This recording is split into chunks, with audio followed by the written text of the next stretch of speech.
आप ऑन कर दीजिए सर, क्योंकि हाँ पानी पड़ रहा है सर। हाँ कर हम दिया लोग कर अन्य दिया पकड़। कर दिया लो बस। Okay thank you sir. Okay now we go for the third case. Third case कौन सा है? देखो यहाँ पे स्टेटमेंट में along the x axis from O to A10 and then from A10 to P11। तो यहाँ मैंने दो केस तो आपको समझा दिया, तो सिमिलरली थर्ड केस है। तो देखो आपको यहाँ पे स्प्लिट करना पड़ेगा, तो यहाँ पे ऑब्जर्व करो। चलो आपको दो पॉइंट दिया है, पहले आपको जाना है O to A means 0 to 10 और दूसरा पॉइंट है वो 10 to 11। Everybody understand up to here? Yes, sir. Now if you go with the Yes, sir. formula x minus x1 divided by y minus y1, sorry y2 minus y1 is equal to y minus y1, यार गलती कर दिया, x2 minus x1 minus x1 and here y2 minus y1। Okay तो उससे भी यही equation मिलेगा, और मैं आपको शॉर्टकट सिखाता हूं कि कैसे इक्वेशन दिखा। ये देखो यहाँ पे 0 to 1। अब स्टडी कौन सी एक्सिस है? y। स्टडी कौन सी एक्सिस मींस दोनों ही वैल्यू सेम किसके लिए है? y के लिए। So this is your given line y is equal to 0। You can observe here. अगर इसके लिए मुझे लिखना है तो x is equal to 1, yes और नो? Everybody Yes, sir. है ना? तो आप इससे जाएंगे तो पर भी यही आंसर मिलेगा, है ना? दोनों में आपको y is equal to 0 first में एंड सेकंड में x इज इक्वल टू 1। अब इसका डिफरेंशिएशन करेंगे तो dy is equal to 0 and second में x इज इक्वल टू 1 का डिफरेंशिएशन करेंगे तो dx is equal to 0। Okay everybody? Okay अब देखो यहाँ पे मैं आपको यही चीज जो यहाँ पे है वो आपको दिखाता हूँ। तो हमारा वर्क डन क्या था केस 3 में? पहले हमको पता था कि W इज इक्वल टू क्या लिखते थे हम? C integration C x square dx minus xy dy। Okay अब जो मेरा जो C है वो मुझे दो स्प्लिट करना है, तो फर्स्ट प्लस सेकंड। तो पहले मुझे O टू A जाना है एंड सेकंड में A टू P, है ना? तो A टू P जाना है, तो ये दोनों में सेम ही रहेंगे, x square dx minus xy dy, because I am not substituting the value right now. Okay तो यहाँ पे वो एज इट इज रहेंगे। सो x square dx minus xy dy। Okay अब यहाँ पे OA के लिए मुझे पता है, OA के लिए क्या था अभी हमने डिस्कस किया। OA के लिए इक्वेशन क्या था? y इज इक्वल टू 0, तो dy इज इक्वल टू 0 था। तो फर्स्ट के लिए और इसमें dy इज इक्वल टू 0, तो यहाँ पे देखो OA के लिए मैं क्या कर रहा हूँ? dy is equal to 0 replace कर रहा हूँ, तो यहाँ पे x स्क्वायर dx माइनस 0 हो जाएगा पूरा, यस और नो? ऑनलाइन में Yes, sir. ओके सो ये पूरा 0 हो गया। तो अब सिर्फ एक ही वेरिएबल बचा x। तो x के लिए O था हमारा 0 0 एंड A था मेरा 1 0, है ना? तो x की लिमिट इसके लिए क्या है? 0 to 1, तो that is our limit 0 to 1। Understand पीछे? ओके प्लस ऑनलाइन में पता चल गया ना कैसे लिखा मैंने? Yes, sir. Nishchal, Aisha, Nidhi? Yes, sir. Yes, sir. Okay Vikas, Parth, Ramzan Khan? Yes, sir. Yes sir. Okay अब सेकंड में देखते हैं एपी। तो एपी के लिए मेरा इक्वेशन क्या बन रहा था? x is equal to 1, so dx is equal to 0 हो जाता था।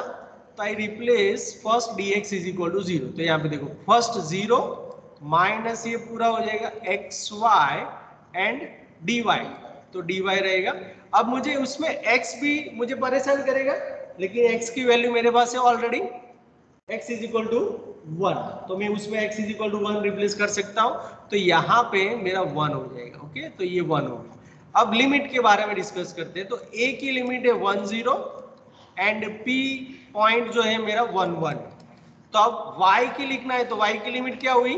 0 to 1। So 0 to 1, 0 minus y dy. So our 0 to 1 x square dx minus 0 to 1 y dy. Okay, now you can see here x square का integration क्या हो जाएगा, x cube by 3 0 to 1 minus y square by 2 0 to 1. So 1 by 3 minus 0 minus 1 by 2. तो here you have 2 minus 3 divided by 6. तो कितना हो जाएगा, minus 1 by 6. लेकिन I think ऐसा नहीं होगा.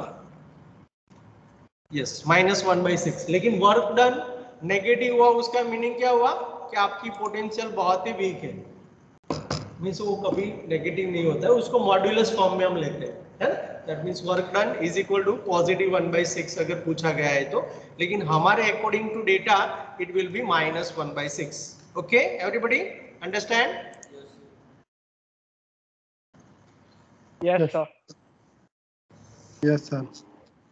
ओके, सो यहाँ पे आपने ऑब्जर्व किया क्या हो रहा है. देखो केस 1 में मेरा 0 आंसर है, केस 2 में क्या आया 1 by 12 एंड केस 3 में minus 1 by 6. मैं जा तो रहा हूं 0 to P ही जा रहा हूं, है ना, 0 0 to 1 1. लेकिन मैंने रास्ते कैसे सिलेक्ट किए, डिफरेंट सिलेक्ट किए.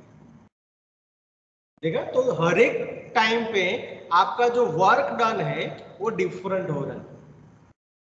क्यों हो रहा है ऐसा, क्योंकि गिवन वेक्टर जो एफ बार है वो ई रोटेशनल नहीं है.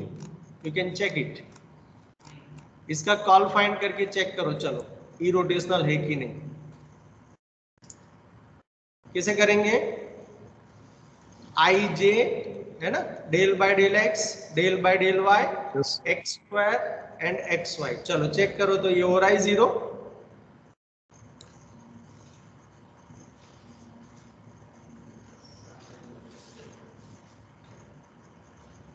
No sir. नो, है ना. तो जब ई रोटेशनल होगा तब क्या होगा, starting point and ending point पे डिपेंड करेगा. लेकिन यहाँ पे डिफरेंट पाथ है और वो ई रोटेशनल नहीं है, इसलिए सभी का आंसर क्या आया, डिफरेंट आया. Understand, clear? That is the interpretation of this example. चलो मैं आपको एक होमवर्क में दे रहा हूं, राइट डाउन दिस वन.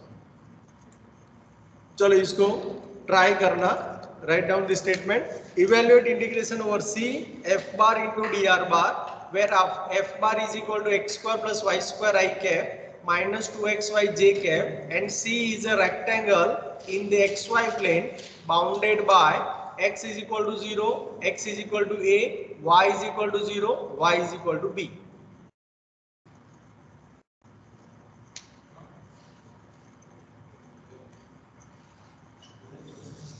तो यहाँ पे अगर आप देख रहे हो तो ये रेक्टेंगल बोला गया है ना. तो रेक्टेंगल जो है वो क्लोज हो जाएगा, यस और नो. तो you can use any method, manual भी कर सकते हो एंड थियरम भी आप अप्लाई कर सकते हो. After discussing the theorem, means हम जब भी हम थियरम अप्लाई करेंगे, है ना, जब स्टडी करेंगे तब आप दोनों मेथड में से कोई भी आपको जो अच्छी आती है वो आप कर सकते हो. ओके, लेकिन फर्स्ट में क्या था, वो क्लोज नहीं था, है ना, इसलिए हमको मैन्युअल मेथड से ही जाना पड़ेगा. Understand everybody? Yes sir. Yes, sir. Yes sir. So is there any doubt, any question in today's session? No, sir. No. Okay. So we stop here, है ना. 4-7 हो गया है.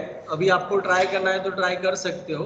और अभी हम डिस्कस कर रहे थे यहाँ पे जो ऑफलाइन आए हैं उनके साथ, मैं पहले रिकॉर्डिंग ऑफ कर देता हूँ 1 मिनट.